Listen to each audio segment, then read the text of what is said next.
This Week in Richmond is made possible in part by Dignity Memorial, caring for our communities with a network of funeral homes and cemeteries in Virginia and throughout North America. More information about Dignity Memorial's providers is online at dignitymemorial.com. Alpha Natural Resources, an energy company dedicated to respecting the land. Alpha Natural Resources, we power the world through the energy of our people. Haley Buick GMC, the place for a new Verano or Terrain Denali, in Richmond and online at haleybuickgmc.com. Everywhere there are lighting poles, there's one more opportunity to save money. Intelligent Illuminations provides cost-effective wireless lighting solutions for roadway or area outdoor lights. Kanawha Valley Arena, Virginia's cowboy town, hosting an array of events from Civil War reenactments to diesel truck pulls. More information online at virginiarodeo.com. The Virginia Chamber of Commerce, the voice of the Virginia business community, working in legislative, regulatory, and political arenas to promote the free enterprise system. So what do you do? Information about getting involved in advanced technology careers, making everything from clean energy to life-saving medicine, is available at dreamitdoitvirginia.com. Additional support is provided by these sponsors.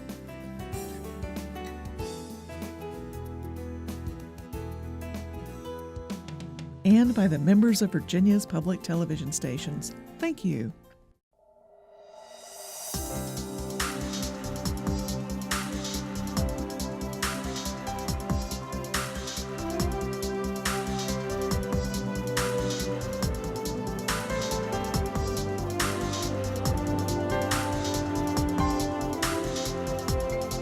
Welcome to This Week in Richmond, and a welcome back to Delegate Jennifer McClellan, Delegate Chris Peace. Thank you all for coming back on. We'll tell our viewers we're having a conversation on Monday the 14th of April. They'll be seeing the show this weekend and the following Sunday, Monday, the time before the reconvene session that's coming up on the 23rd.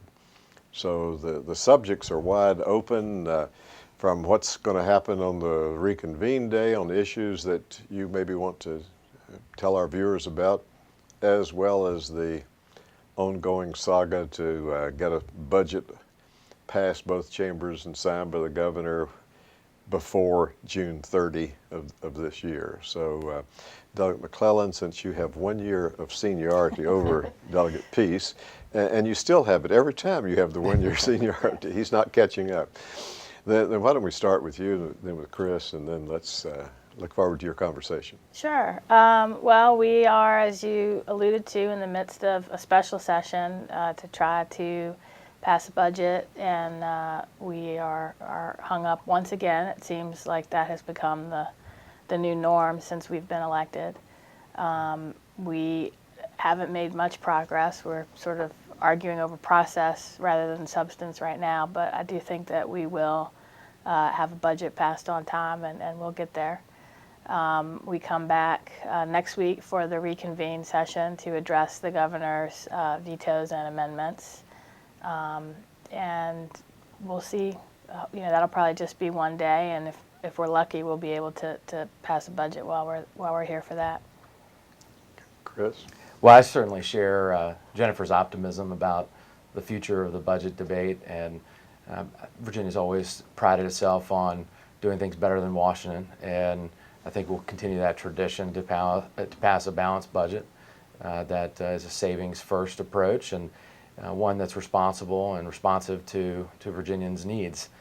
I think some of the areas of agreement, which actually there are many, probably 9 out of 10 things are already agreed upon, include greater funding for K-12 education, include greater funding for higher education or colleges and universities, which includes things like tuition mitigation, looking to help keep those increases lower than they have been in the past.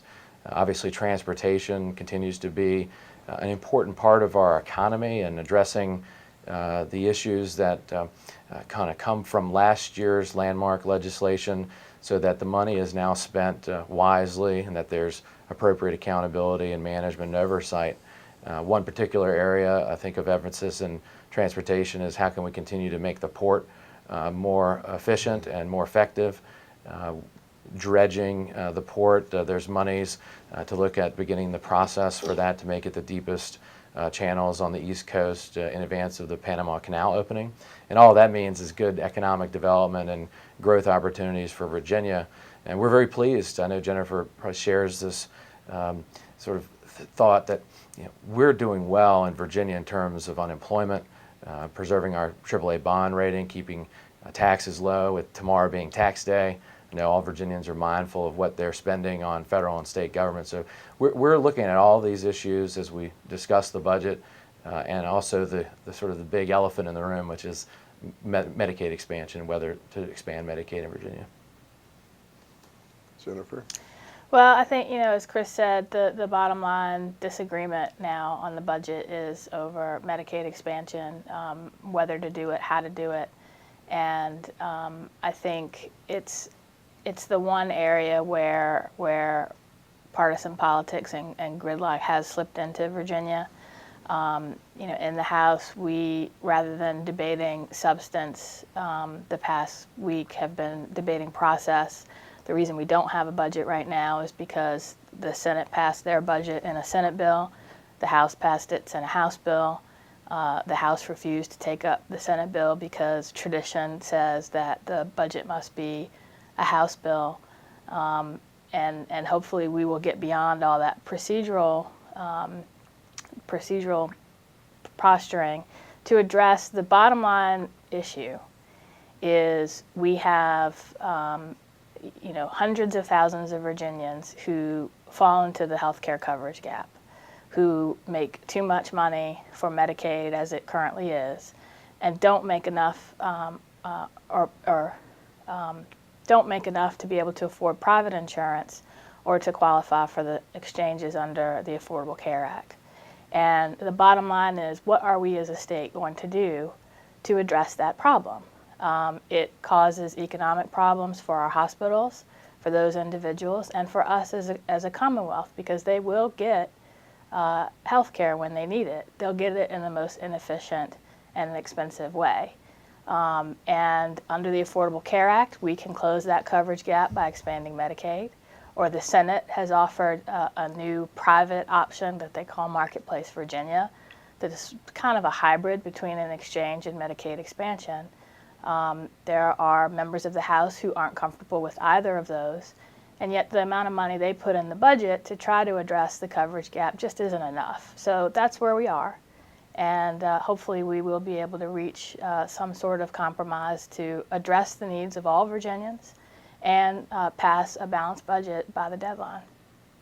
I think the two of you could work it out. I think we could work it out. If the other 138 could right. delegate that to us. But, Yes. And that's something we've always been very proud of, and working together now for 9 sessions, which is hard to believe. It's gone by really fast. The House budget is still in Senate Finance Committee. Senate Finance Committee can take that bill up and amend it to reflect the Senate position on budget matters, and then send that bill back to the House so that we can set up the conference committee to iron out some of these differences related to Medicaid expansion. The coverage gap is something that has been created out of really 2 issues. One, the passage of the Affordable Care Act, or Obamacare, federally, and the subsequent Supreme Court ruling which deemed Medicaid an option for states. And so right now, about half the states have opted, and the other half haven't. And there's some lessons to be learned from the states that have opted.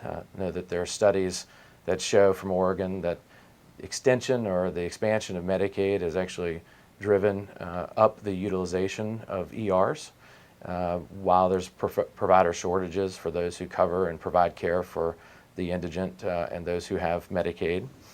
That's something we don't want to see in Virginia, because, as Jennifer acknowledged, the costs to hospitals are very great under their mandated care that they provide through ERs. I've always said we're not India, thank God. If you need health care in Virginia, you can get it. It's just can be very expensive. And so this is really a debate about who pays. And I know the hospitals are concerned that they're going to lose their disproportionate share payments, and they've already are suffering cuts to Medicare under the federal act. And so they want to mitigate some of that loss and some of the costs that they expend through the ER. And from the House position, we're looking to address the safety net, which is really what this debate is about. Those who are poor, are underemployed, and cannot afford health care, to reinforce and invest more in community health centers and free clinics, as well as to help the hospitals. I had a budget amendment that provided for the rebasing of inflation for hospitals, about $70 million statewide. So that would have been the action that we would take regardless of the Federal Health Care Act or the Supreme Court's pronouncements. And so we were trying to take a more measured approach. We recognize that Medicaid is not a perfect system. It was designed initially for children, the elderly, and disabled. And now we're talking about relatively healthy adults that are obviously unable to acquire insurance by other means. And so we need to look at the existing program. I think we've taken, a very sound approach to reform of Medicaid, calling for an audit that's independent, not an audit that was commissioned by DMAS, which is the state agency that manages Medicaid, and take those steps as we move forward in the conversation and dialogue about expansion and extension, and then ultimately to try to decouple this debate from the budget process. If we could do that, we would have a budget pass next week, as Jennifer mentioned, at veto session, and I know that there are a number of people who are willing to have a special session on Medicaid expansion or further conversations through independent and standalone legislation, which is actually how the states who have expanded have passed it through standalone legislation. About a week ago, I attended the Medicaid Innovation and Reform Commission, ran at Capitol Square. Sometimes it's referred to as MERC, but Innovation and Reform Commission. And I didn't stay for the full 5 hours, to tell you that, but stayed for more than half. And I came away and was telling friends, it looks like there were two different universes from the perspective of the commission members from the two chambers, and that the two universes clashed, and then they regrouped and they clashed. but I guess the whole thing of trying to, I mean, there's two different opinions on how many reforms have been accomplished, right, and whether the reforms are ready so that Virginia would move ahead. And the same clash that you experienced in the legislature and the small setting of 5 members of each chamber, it was the same kind of clash with nothing really looked like being resolved. Right. Well, it's a process, and like they say about sausage making, you don't want to see legislation being made, and that's somewhat true with the MERC. And I think there's still much more work to be done through that process, which is why a number of us are in favor of decoupling the Medicaid conversation from the budget. We I think could agree on that budget pretty quickly, and then continue that work. People like to say, let the MERC work, and I'm hopeful that that can happen. We've had a number of jurisdictions statewide, constitutional officers, other elected officials who have written in to support that position for decoupling. I know Hanover County Board of Supervisors and New Kent County Board of Supervisors passed resolutions to support it. I know the Chamber has also indicated they would like to see the process move forward. So we'll see where we end up. But again, I agree with Jennifer that June 30th is our hard deadline, and we'll get something done before then. I'm afraid that not enough people are paying attention right now, and I would encourage all citizens, regardless of whether you're for expansion or against it, to be engaged in the process. It's April, and I don't believe that local governments and schools and the parents that support those entities really know the seriousness of where we are right now by not passing a state budget to help K-12 schools and all the other law enforcement locally. So I'm hopeful that they would get more engaged. The more engaged people are, the quicker I think we will respond and have an action taken. Well, let me first just address the decoupling issue. I think Walter Stosh, the Republican co-chair of the Senate Finance Committee, probably explained it best why it's appropriate to address Medicaid expansion in the budget. First, I think if it was anything other than Medicaid expansion or anything related to the Affordable Care Act or Obamacare, the House Republicans, or the House Appropriations Committee would say you do not appropriate money in Virginia without it being accounted for in the budget. If you look at how we did the American Recovery Act money, how we did the money from the settlements, from mortgage settlements, all of it went through the budget. Governor McDonald, in the last 2 budgets that he had, accounted for Medicaid expansion in some form or another in the budget. So I think it's appropriate to address it there.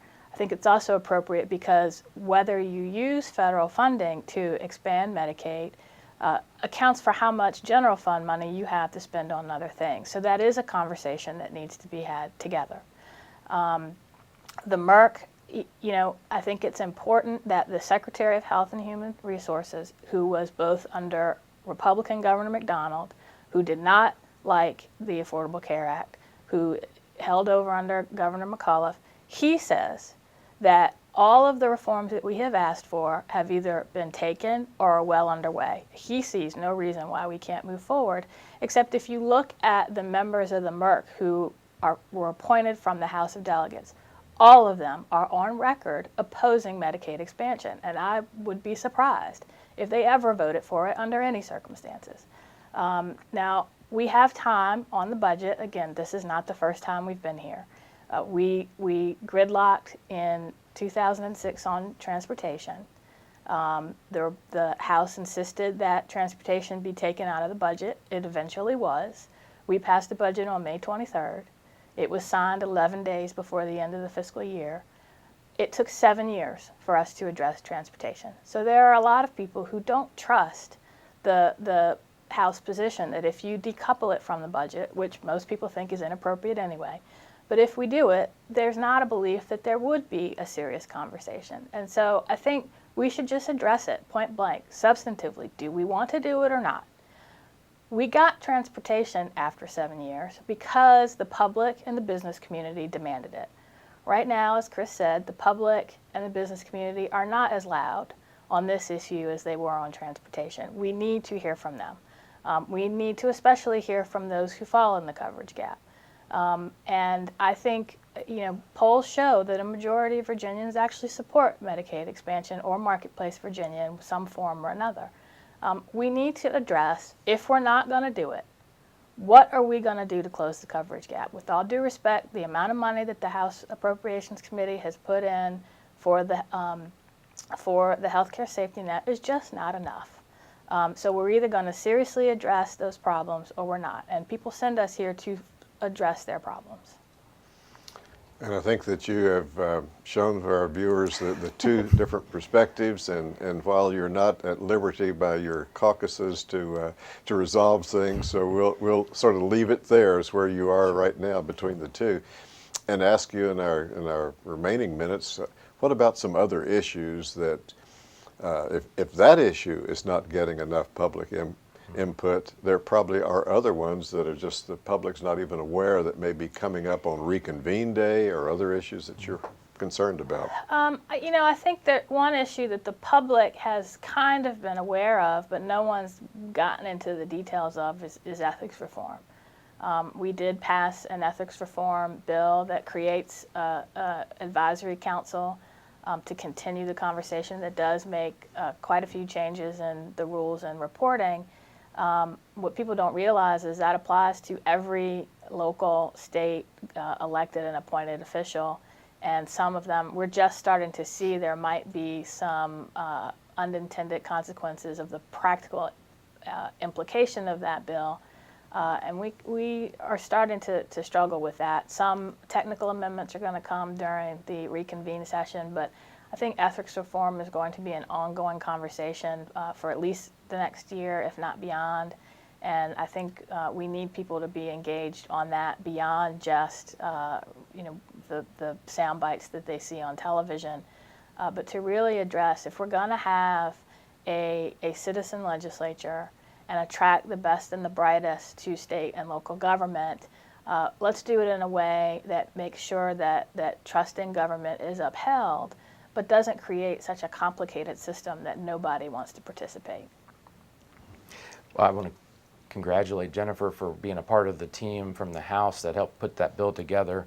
Obviously, we know why we were talking about it because of the issues with the former governor. But it has broader impact and broader implications, and the restoring of the trust in government is certainly, I think, of paramount importance, and one we're committed to. Issues related to mental health were passed this past session. I know the governor signed those bills, and we want to make sure the tragedies like happened in Bath County with Senator Deeds don't happen to other families. So there'll be beds of last resort and other measures and funding through the budget to help support mental health reforms. There was a lot done in education. I know Jennifer's on the Education Committee, but a lot done in education in terms of policy. We passed a bill that would delay the A through F grading of our schools for 2 years to prepare better for that. I have not supported that type of simplistic analysis of our school systems, primarily because in the rural areas and suburban areas where you have one high school, it is not clear that if you're graded a C, there is any real way to improve that and improve it quickly. Plus, I know another number of folks in the business community and the realtor community have very great concerns about having that school system being graded thus and so and having a hard time moving product.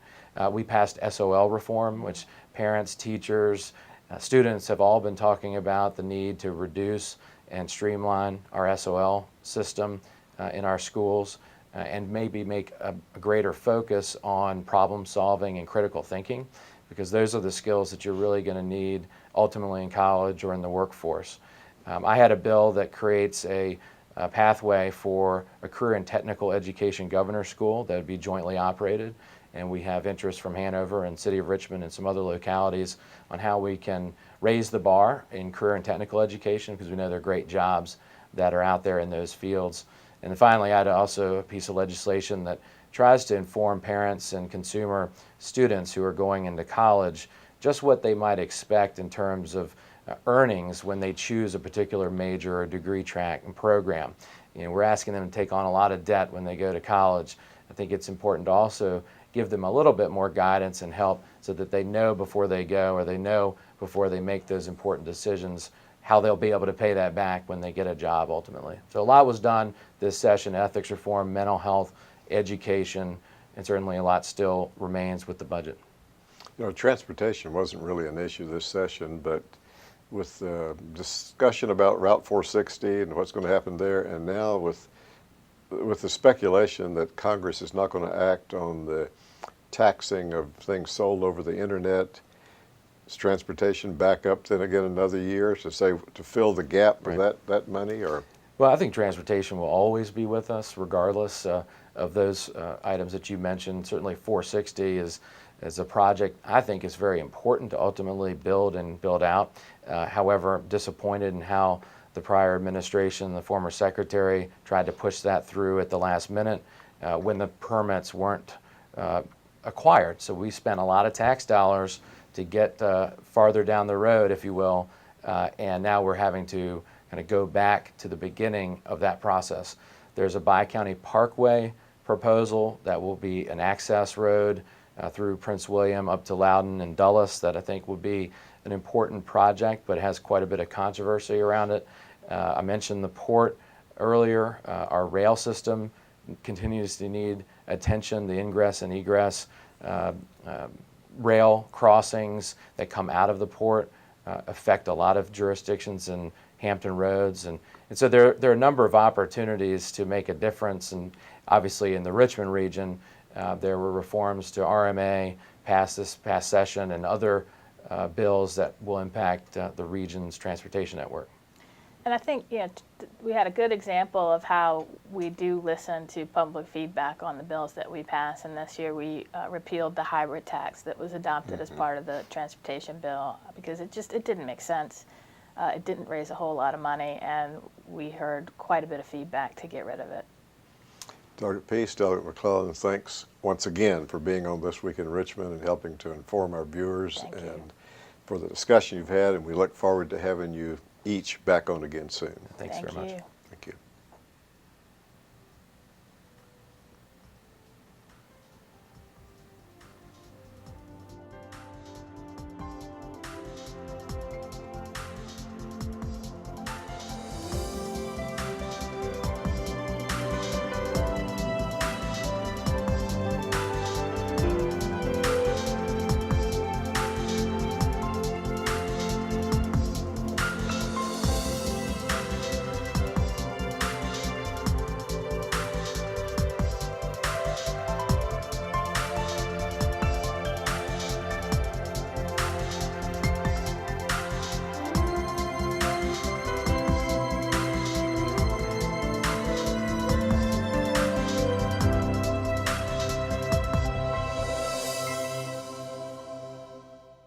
This Week in Richmond is made possible in part by Dignity Memorial, caring for our communities with a network of funeral homes and cemeteries in Virginia and throughout North America.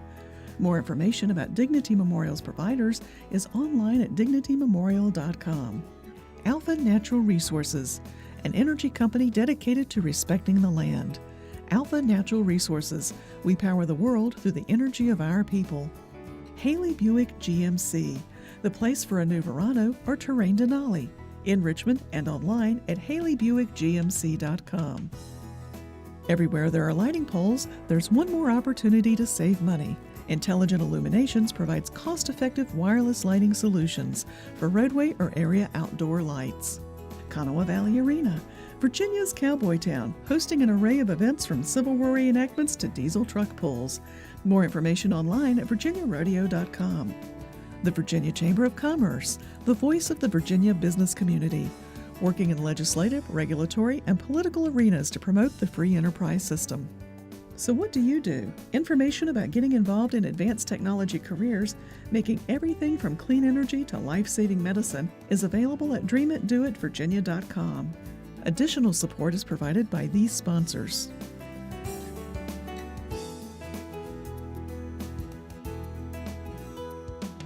And by the members of Virginia's public television stations. Thank you.